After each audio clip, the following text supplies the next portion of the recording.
Hey everyone! Welcome to this chill listen along video. No need to keep your eyes glued to the screen, just sit back and let it play. Use it as background music while you work, a lullaby to help you sleep, or maybe just a little something to pass the time. Today's content? Classic Japanese folktales. Alright, let's get started. Hanasaka Jisan. Long, long ago, in a small village, there lived a kind-hearted old man and his wife. They were very poor but lived happily and sincerely together. One day, while the old man was working in his field, he heard a yip, yip sound from somewhere. Curious, he followed the sound and found a skinny little puppy. Feeling sorry for the poor dog, he brought it home. "From now on, you'll live with us," he said.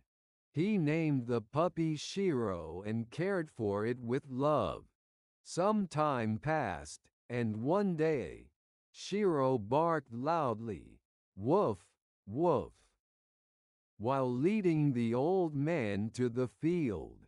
At a certain spot, Shiro began digging furiously with his paws. "What's wrong, Shiro?" the old man asked. He decided to dig alongside the Dogen. To his amazement, he found a pile of gold coins buried in the ground. The old man and his wife were overjoyed. However, their greedy neighbor, an old man living next door, saw what happened and came over. "Lend me Shiro. I'll have him dig in my field too." Being kind-hearted, the old man reluctantly agreed and lent Shiro to the neighbor. But in the neighbor's field, there was no treasure at all. Shiro found nothing. Frustrated and angry, the greedy old man hit Shiro, and tragically, the poor dog passed away. Heartbroken, the kind old man and his wife buried Shiro carefully and planted a tree at his grave. The tree grew tall and strong in no time. The old man decided to cut it down and make a mortar from the wood. When he used the mortar to pound rice cakes, amazingly, gold coins appeared instead of rice cakes. Hearing about this, the greedy neighbor came again and demanded, "Lend me that mortar." But when the neighbor used it, only dirty ashes came out. Furious, he smashed the mortar into pieces and burned it. The kind old man was deeply saddened but collected the ashes and brought them home. One day, while taking care of the ashes, a mysterious wind blew. "I should try using these ashes," thought the old man. He sprinkled some ashes on a dead tree, and to his surprise, the tree bloomed with beautiful flowers. News of this miracle spread quickly through the village and eventually reached the lord of the land. The lord summoned the old man and asked him to show how he could make flowers bloom. When the old man sprinkled the ashes, the entire area was covered in magnificent cherry blossoms. The lord was so impressed that he rewarded the old man with many treasures. The greedy neighbor, hearing this, also took some ashes to the lord and tried to do the same. But when he sprinkled the ashes, no flowers bloomed. Instead, the ashes blew into the Lord's face. Enraged, the Lord drove the greedy man away. And so, the kind old man and his wife lived happily ever after, while the greedy neighbor, having only himself to blame, was shunned by everyone. The end. The next story is The Crane's Gratitude. Long, long ago, in a snow-covered village, there lived a kind-hearted man. One cold winter day, as the man walked through the mountains, he found a crane crouched in the snow. The crane's leg was caught in a trap, and it looked to be in great pain. "Oh, you poor thing," said the man. He quickly removed the trap and gently set the crane free into the sky. "Be careful not to get caught like this again," he said. The crane flapped its wings once, as if to say thank you, and then flew high into the sky. A few days later, on a snowy night, a beautiful young woman came to the man's house. "I've lost my way. May I stay here for just one night?" she asked. The man welcomed her warmly, and they spent the evening talking happily together. Before the night ended, the young woman said, "I have nothing to offer in return, but I can weave a special cloth for you. However, you must promise never to look at me while I am weaving." The man was surprised but agreed to her request. The next day, the young woman shut herself in a room and began weaving. The only sound that could be heard was the rhythm of the loom. The man had no idea what was happening inside. After a few days, the woman came out, holding a beautiful piece of cloth. "Take this to town and sell it. It will fetch a lot of money," she said. The man went to town, and the cloth was praised as extraordinary. It sold for a very high price. The young woman continued weaving cloth for the man, but as time went on, she began to look tired and weak. Worried about her, the man couldn't hold back his curiosity any longer. Breaking his promise, he peeked into the room. What he saw left him speechless. There, in front of the loom, was the crane he had saved. She was pulling out her own feathers to weave the beautiful cloth. The man gasped, and the crane turned to him with sad eyes. "I am the crane you saved," she said. "I came here in human form to repay your kindness. But now that you have seen me, I can no longer stay." With those words, the crane returned to her bird form and flew quietly into the sky. "Thank you, thank you." The man watched through tears as the crane disappeared into the distance. The end. The next story is Isun Boshi. Long, long ago, in a village, there lived a kind old man and woman. They had no children but prayed to the gods every day. "Please, even if it's a tiny baby, grant us a child." One day, something miraculous happened. The old woman became pregnant and gave birth to a healthy baby boy.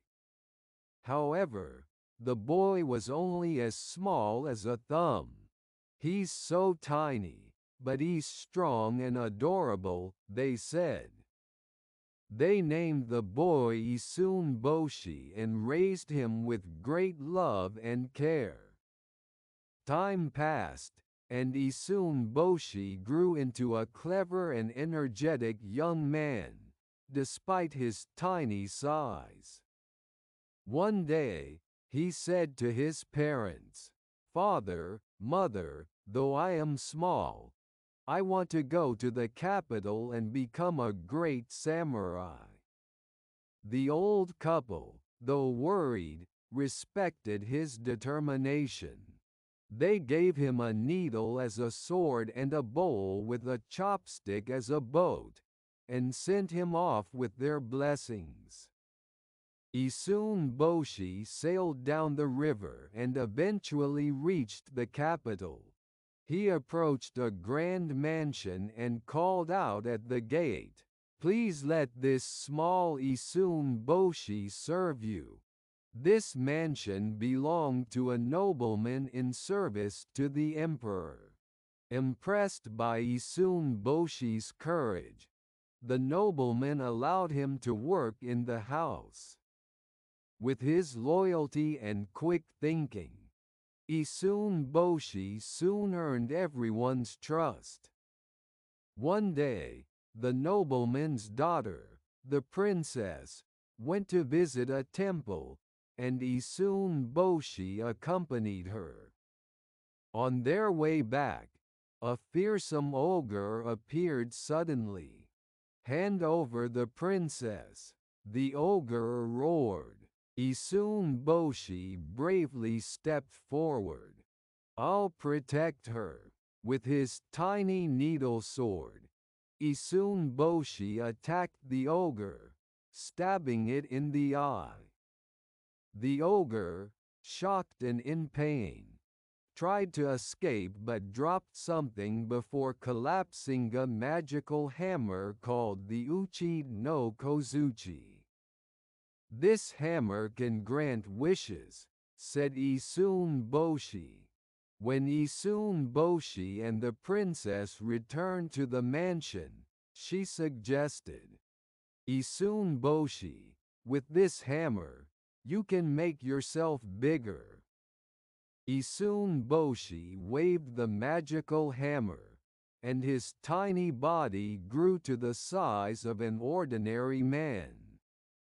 Now a tall and handsome young man, he continued to serve courageously and eventually married the princess. Together, they lived happily ever after. The end. The next story is Momotaro. Long, long ago, in a certain place, there lived an old man and an old woman. They had no children but lived happily together. One day, the old man went to the mountains to gather firewood, and the old woman went to the river to do laundry. While she was washing clothes at the river, she suddenly saw, plop, plop, plop, a giant peach came floating down the river. The old woman was surprised but said, "This will make a wonderful treat." She picked up the peach and brought it home. When the old man returned, they decided to cut the peach open together. But to their amazement, a healthy baby boy jumped out of the peach. "Oh my, what an adorable child!" The old man and old woman were overjoyed and named the boy Momotaro Peach Boy. They raised him with great love and care. Momotaro grew up quickly into a strong and brave young man. One day, he said, "Father, Mother, I'm going to go to Onigashima to defeat the evil Oni ogres causing trouble there." The old man and old woman were surprised but supported Momotaro's decision. The old woman made kibadango millet dumplings for his journey, and Momotaro set off. As Momotaro traveled, a dog appeared and said, "Momotaro, where are you going?" "I'm going to Onigashima to fight the Oni. Will you join me?" "Yes, but in return, please give me one kibadango." Momotaro gave the dog a kibadango, and the dog became his companion. As they continued, a monkey appeared and said, "Momotaro, where are you going?" "I'm going to Onigashima to fight the Oni. Will you join me?" "Yes, but in return, please give me one kibadango." Momotaro gave the monkey a kibadango, and the monkey joined them. Further along, a pheasant flew down and said, "Momotaro, where are you going?" "I'm going to Onigashima to fight the Oni. Will you join me?" "Yes, but in return, please give me one kibadango." Momotaro gave the pheasant a kibadango, and the pheasant joined the group. With the dog, the monkey, and the pheasant as his companions, Momotaro finally reached Onigashima. At Onigashima, many Oni were causing havoc. Momotaro and his companions fought bravely. The dog bit the Oni, the monkey scratched them, and the pheasant attacked from the sky. Momotaro himself captured the leader of the Oni. "Please forgive us. We won't do bad things anymore," the Oni begged, trembling with fear. They returned all the treasures they had stolen. Momotaro took the treasures and returned to the village with the dog, the monkey, and the pheasant. The old man and old woman were overjoyed, and the villagers celebrated their victory. Momotaro and his companions lived happily ever after. The end. The next story is The Tale of Princess Kaguya Takitori Monogatari. Long, long ago, there was an old man called Takitori no Okina, the bamboo cutter. He lived by cutting bamboo in the mountains every day. One day, while working in a bamboo grove, he found a bamboo stalk glowing with a strange light. "I've never seen such a bamboo before, how mysterious." When he cut the bamboo, inside was a tiny, beautiful girl, no bigger than a thumb. The old man took the girl home and decided to raise her with his wife. They named her Kaguya Hime and cherished her dearly. A strange thing happened after Kaguya Hime came to their home. Whenever the old man cut bamboo, gold and treasures would appear inside.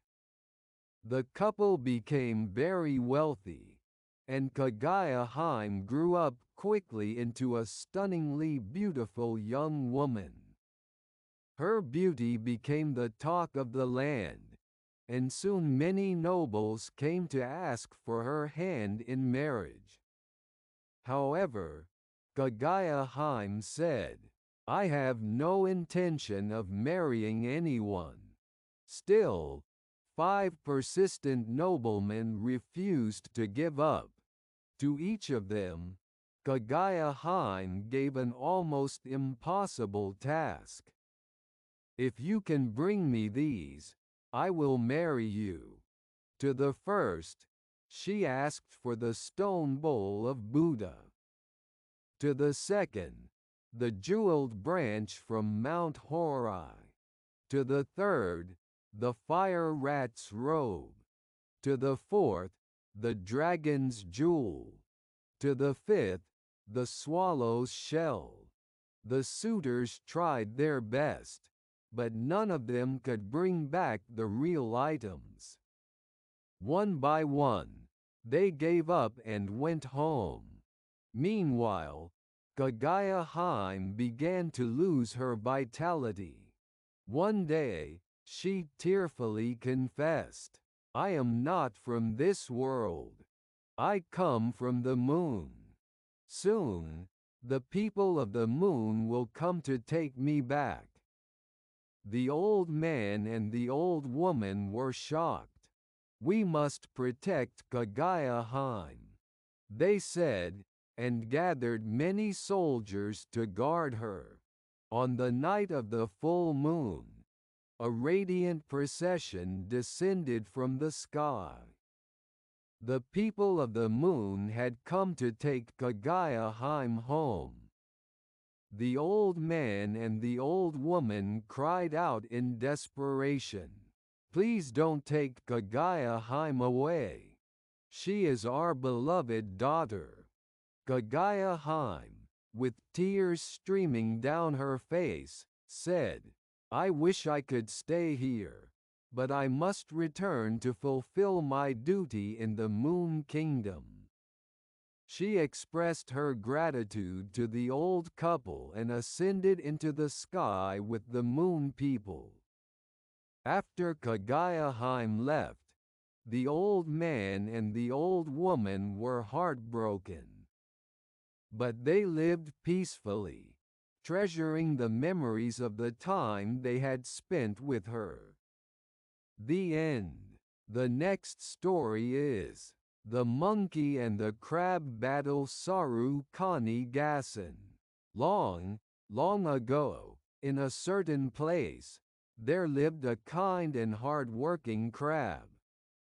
One day, while walking by the river, the crab found a rice ball.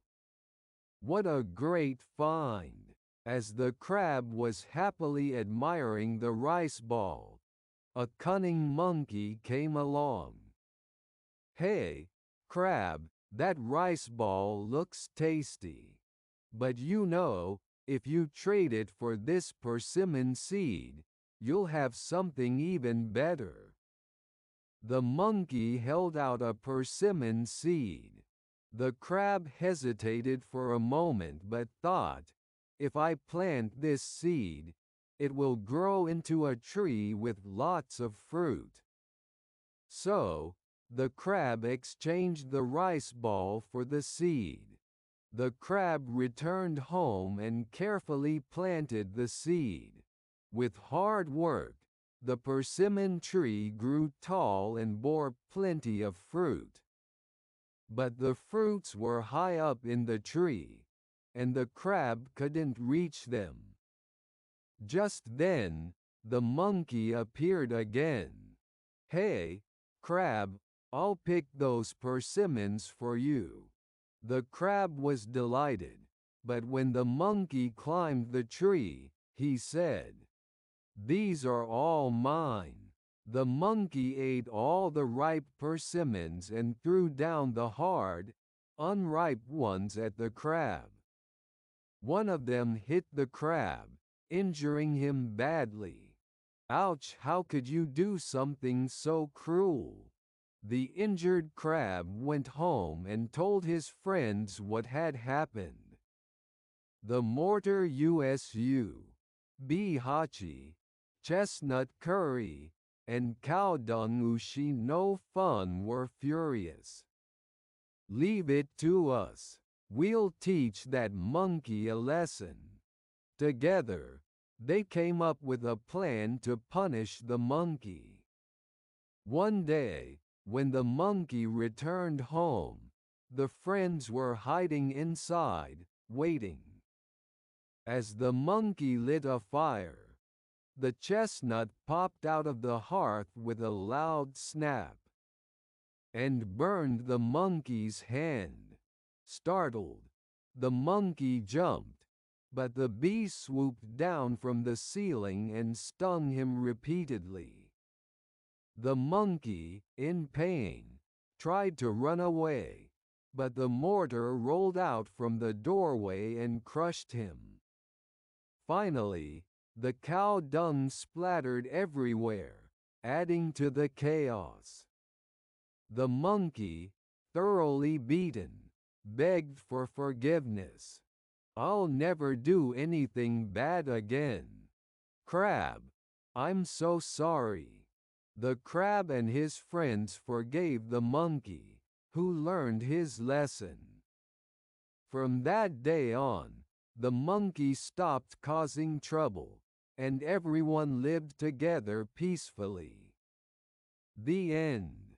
The next story is Urashima Taro. Long, long ago, in a seaside village, there lived a kind-hearted young man named Urashima Taro.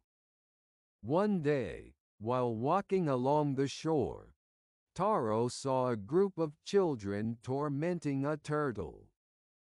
"Stop that! You mustn't do such a thing," he said, rescuing the turtle and releasing it back into the sea. The turtle bowed deeply and swam away.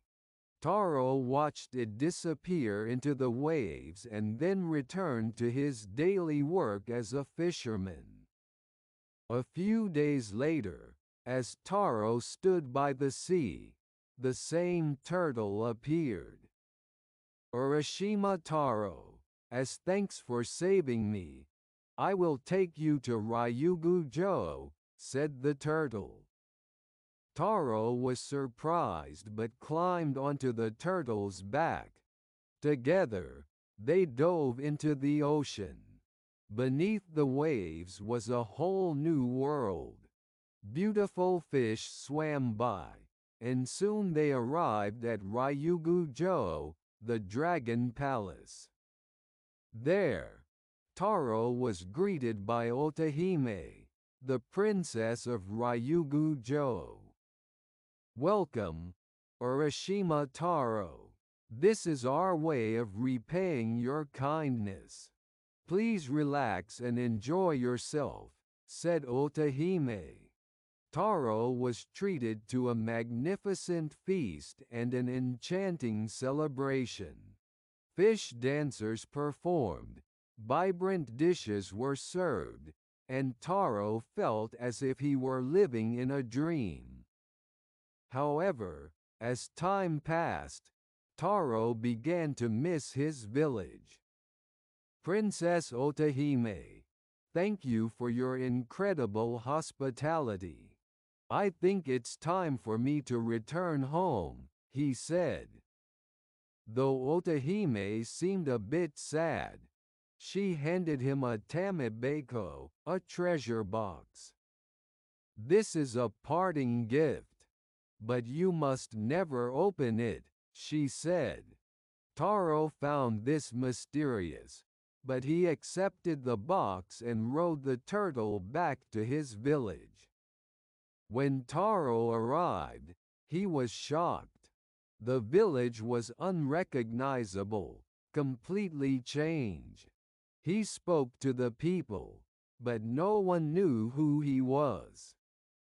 Gradually, he realized that while only a few days seemed to have passed in Ryugu-jo, hundreds of years had passed in the real world. Confused and alone, Taro remembered the tamebako in his hands. "I was told not to open it, but maybe the answer lies inside." As he opened the box, a white smoke rose into the air. In an instant, Taro's body aged rapidly, turning him into an old man. So this was the secret of the tamebako. Filled with sadness, Urashima Taro gazed out at the transformed village and the sea beyond. It might not be a happy ending, but this is the story of Urashima Taro. The next story is The Old Man and the Lump Kobu Tori Jisan. Long, long ago, in a village, there lived a kind and hard-working old man. However, he had a large lump on his cheek. Feeling a bit embarrassed by it, he always covered it with a scarf. One day, while gathering firewood in the mountains, the old man was caught in a sudden downpour. He took shelter under a large tree. Night fell, and suddenly, he heard a strange sound. Dawn, dawn, dawn, dawn. Curious, he peeked in the direction of the noise and saw a group of Oni ogres having a lively feast. They were dancing and singing around a roaring fire. What a rare sight! Rather than being scared, the old man found himself drawn to the music.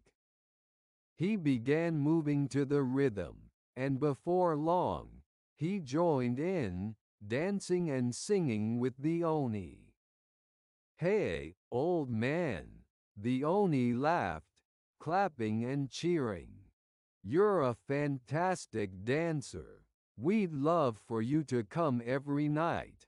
The Oni leader then said, "As a token of our appreciation, we'll take care of that lump on your cheek." With that, the leader plucked the lump off the old man's face with a pop. The old man was astonished but immediately felt how smooth his cheek had become. Overjoyed, he thanked the Oni. "Thank you so much. I'm truly grateful." The old man returned home, and when the villagers saw him, they were amazed. "Old man, your lump is gone. How did you get rid of it?"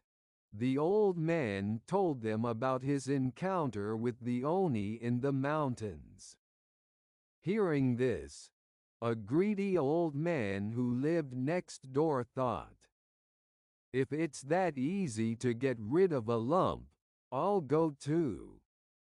The next night, the greedy old man went to the mountains and joined the Ona's feast. However, unlike the kind old man, his dancing was clumsy, and his singing was off-key. The Oni grew angry. "What's with this old man? His dancing and singing are awful." The Oni leader scowled and said, "Don't ever come back. As punishment, you can have this." With that, the leader attached the kind old man's lump to the other side of the greedy old man's face, leaving him with 2 lumps. The kind old man lived happily ever after, free of his lump, while the greedy old man, now burdened with 2 lumps, lived quietly in shame. The end. The next story is The Snow Woman Yuki Onna.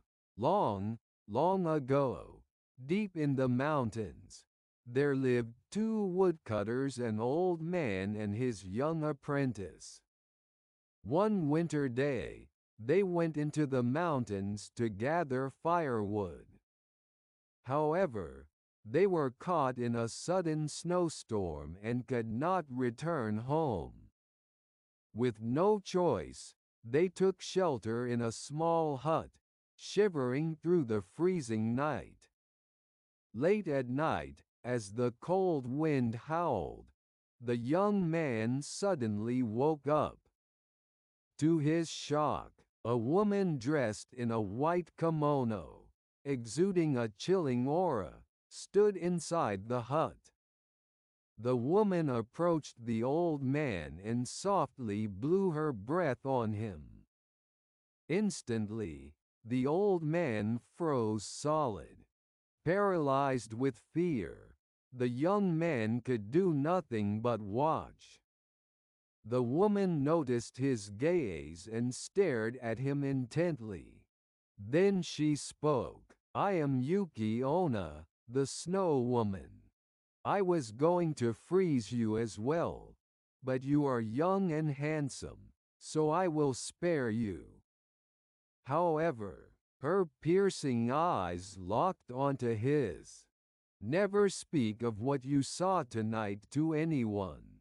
If you do, I will take your life. With that, Yuki Onna vanished, leaving only silence behind. The young man waited in terror for dawn to break. When morning came, he found the old man cold and lifeless. He returned to the village, keeping the harrowing night a secret and telling no one. Years passed, and one day, the young man met a beautiful woman named Oyuki. They fell in love, married, and lived happily together. Over time, they had children, and their family thrived. One winter night, as they sat together, the man remembered the terrifying event from his youth. He said to his wife, "Your name reminds me of something that happened long ago. I once met Yuki Onna in the mountains. It was the most frightening experience of my life." At that moment, Oyuki's face turned pale. Her expression changed, and a cold wind swept through the room. "Why did you speak of it?" she whispered. "I am Yuki Onna." Her sorrowful gaze met his as her figure began to change, her presence growing colder and colder. "You broke your promise. I cannot forgive you, but for the sake of our children, I will not take your life. However, we can no longer be together." With those words, Yuki Onna disappeared into the icy wind, leaving the man alone. From that day on, the man never saw Yuki Onna again. He raised their children with love, cherishing his memories of her and the time they had shared. It may not be a happy ending, but this is the story of Yuki Onna. The next story is The Mouse's Marriage. Long, long ago, in a certain place, there lived a loving mouse couple. They had a beautiful and kind daughter. One day, the mouse father and mother said to each other, "We want our daughter to marry the greatest being in the world." "That's right. Let's start by asking the great sun." And so, the mouse couple went to visit the sun. "Dear sun, you are the greatest being in the world. Please marry our daughter." The sun smiled warmly and said, "Indeed, I am powerful, but I cannot defeat the clouds. When the clouds come, they cover me completely. You should ask the clouds instead." So, the mouse couple went to visit the clouds. "Dear clouds, you are the greatest being in the world. Please marry our daughter." The clouds drifted softly and said, "Oh no, we cannot defeat the wind. When the wind blows, it carries us wherever it wishes. You should ask the wind instead." Next, the mouse couple went to visit the wind. "Dear wind, you are the greatest being in the world. Please marry our daughter." The wind howled and replied, "No, no, I cannot defeat the wall. No matter how hard I blow, I cannot break through the wall. You should ask the wall instead." So, The mouse couple went to visit a great wall. "Dear wall, you are the greatest being in the world. Please marry our daughter." The wall stood firm and said, "Oh no, I cannot defeat mice. Mice chew through me and leave me full of holes. Mice are greater than I." The mouse couple was amazed. They realized something important. Who would have thought? We mice are the greatest. In that case, we should find our daughter a fine mouse to marry. And so, the mouse couple found the most honorable and handsome mouse in the village for their daughter. The two mice married and lived happily together, while the mouse couple also enjoyed a life of joy and contentment. The end. The next story is The Crackling Mountain Kachi Kachi Yama. Long, long ago, in a certain place, there lived an old man and an old woman. They lived peacefully together, but they were troubled by a mischievous tanuki raccoon dog that kept ruining their fields. One day, the old man caught the tanuki in his field, tied it up with rope, and brought it home. "You rascal, stop causing trouble." However, the tanuki pleaded with the old woman. "Please let me go. I promise I'll never cause trouble again." Feeling sorry for the tanuki, the old woman untied it. But the tanuki betrayed her kindness, wreaked havoc in the house, and did something terrible to the old woman before escaping. When the old man returned, he listened to the old woman's story and wept with sorrow. Watching this, a rabbit who lived nearby said, "Leave it to me, Grandpa. I'll make that tanuki pay for what he's done." The rabbit approached the tanuki and pretended to befriend him. Trusting the rabbit, the tanuki started going out with him. The first payback. Crackling Mountain. One day, the rabbit invited the tanuki to the mountains to gather firewood. As the rabbit stacked wood on the tanuki's back, he struck flint stones together, making a crackling sound. "What's that noise?" asked the tanuki.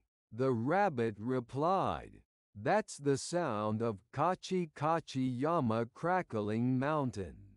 It's normal for this mountain."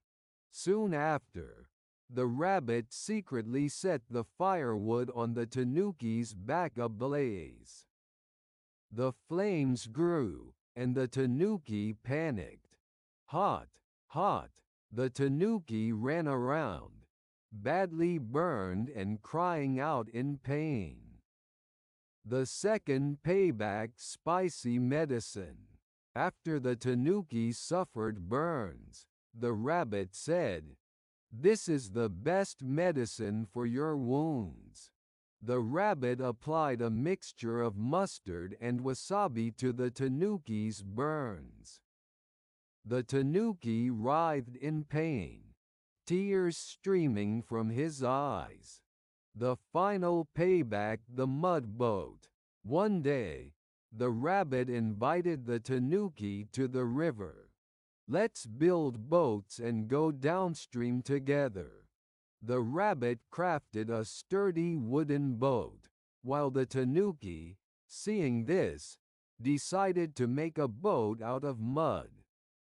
The rabbit praised him, saying, "That'll work just fine." Pleased with himself, the tanuki proudly climbed into his mud boat. As they rowed down the river, the tanuki's boat began to dissolve. "Help! "Help!" cried the tanuki as his boat sank. The rabbit coldly replied, "This is for what you did to Grandma." The tanuki sank into the river, and after that, he never caused trouble again. The next story is the Casa Jizo. Long, long ago, in a snowy village, there lived an old man and an old woman. They were very poor but always supported each other and lived happily together. One year, on New Year's Eve, they spoke to each other. "This year, we can't even afford rice cakes for the new year. Then let's weave some straw hats and sell them." The old man worked hard to weave the hats, and on the morning of New Year's Eve, he went to the village to sell them. Along the way, he came across a group of 6 stone Jizo statues standing in the snow. The Jizo were covered in snow and looked very cold. The old man thought about how important the hats were for earning money, but he said, "This is too pitiful." One by one, he placed the hats on the Jizo statues. When he ran out of hats, he took off his own headscarf and placed it on the last Jizo. "This will help you feel a little warmer," he said, bowing deeply before heading home. New Year's Eve night, when the old man returned home, the old woman asked worriedly, "Did you sell the hats?" The old man smiled and replied, "No, I didn't sell them. I gave them to the Jizo statues. They couldn't prepare rice cakes for the new year and remained poor, but their hearts were warm, knowing they had done a good deed." New Year's morning. The next morning, they heard a heavy thudding sound outside. When they opened the door, they found piles of delicious food, money, and clothing stacked in front of their house.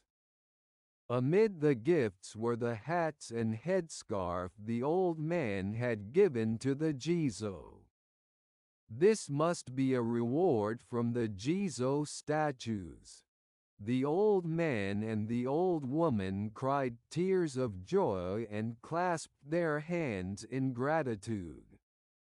From then on, they lived happily and made sure to visit and care for the Jizo every year.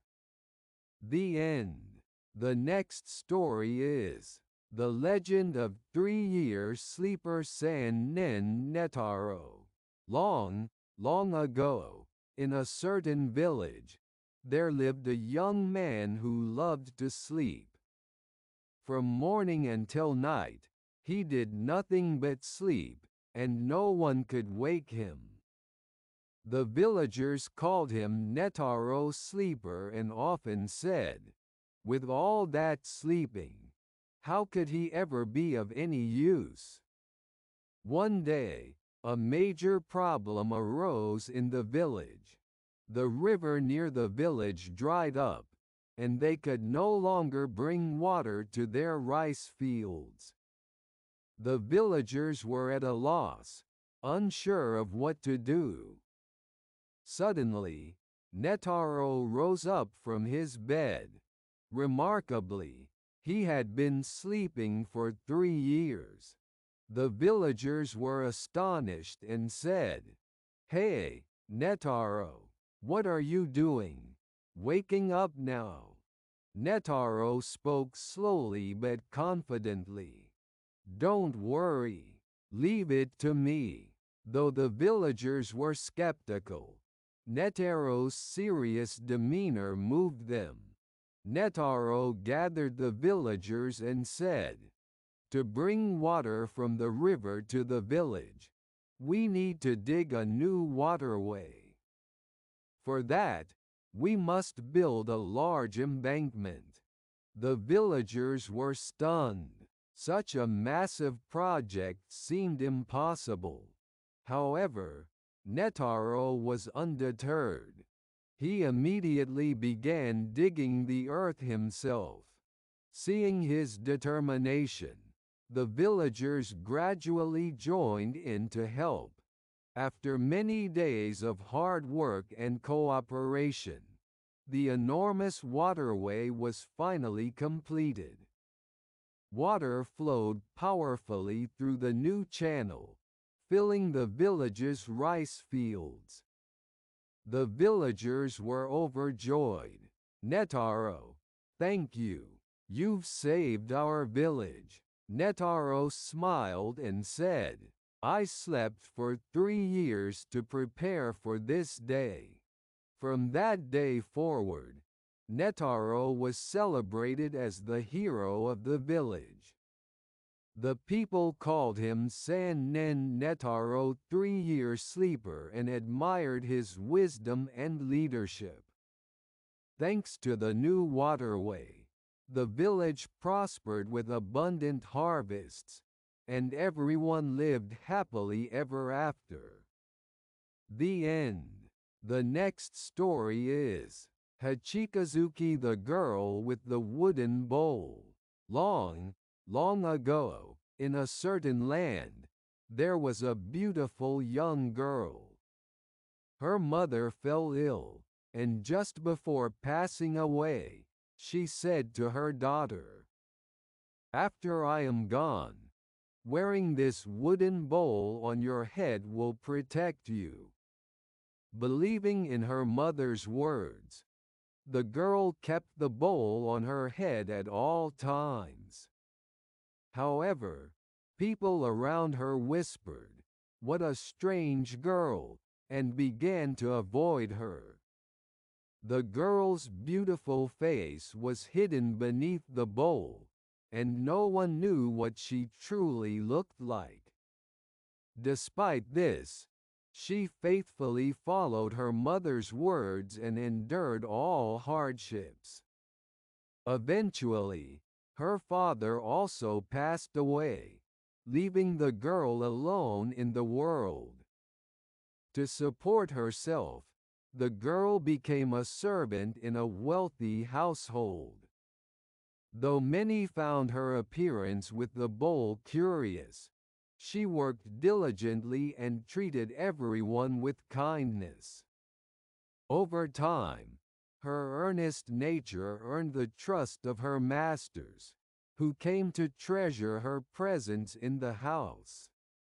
One day, the family's young master fell gravely ill. No medicine could cure him, and despair filled the household.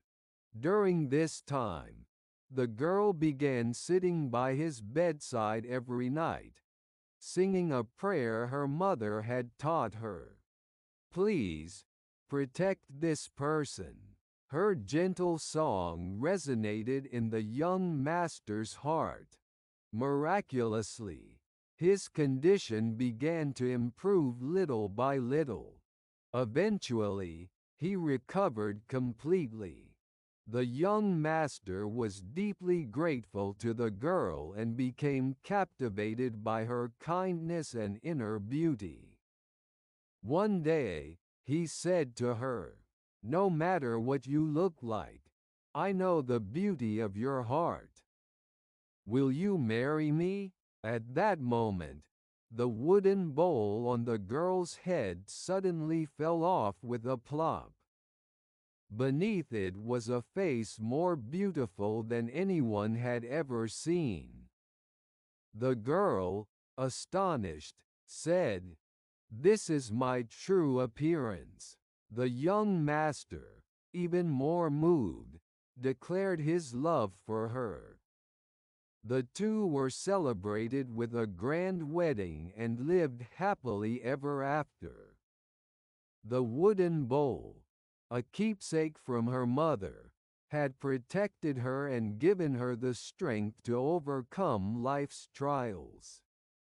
The end. The next story is The Melon Princess Rikohime. Long, long ago, in a certain village, there lived an elderly couple who had no children. They prayed every day, saying, "Please, grant us a child to love and care for." One day, while harvesting melons in their field, they noticed one melon sparkling brightly. "This must be a special melon." They carefully brought it home and gently cut it open. To their amazement, a tiny, adorable girl appeared from inside. "Oh, what a lovely child!" Overjoyed, they named her Rikohime Melon Princess and lovingly raised her. Rikohime grew quickly, and her beauty became the talk of the village. News of Rikohime's beauty reached the mountain Oni ogre. One day, the Oni came to the village and roared, "I've never seen such a beautiful girl. She will be my bride." The elderly couple tried to protect Rikohime, but they were no match for the powerful Oni. Rikohime was taken away to the Ona's mountain lair. Locked inside the Ona's mansion, Rikohime spent her days in sorrow. However, with her cleverness and courage, she began devising a plan to escape. One day, while the Oni was away, Rikohime quietly slipped out of the mansion and began her descent down the mountain. Soon, the Oni realized she was gone and chased after her. "Rikohime, where do you think you're going? You belong to me." The Ona's thunderous voice echoed through the mountain. Rikohime ran as fast as she could until she reached the riverbank. But to cross the river, she needed a boat. At that moment, a beautiful white bird appeared. It was a bird Rikohime had saved in the past. "Rikohime, I will help you." The bird placed a large leaf on the river, turning it into a boat. Rikohime climbed onto the leaf boat and began crossing the river. When the Oni reached the river, his heavy body prevented him from making a boat. He tried to cross, but he sank into the water and drowned.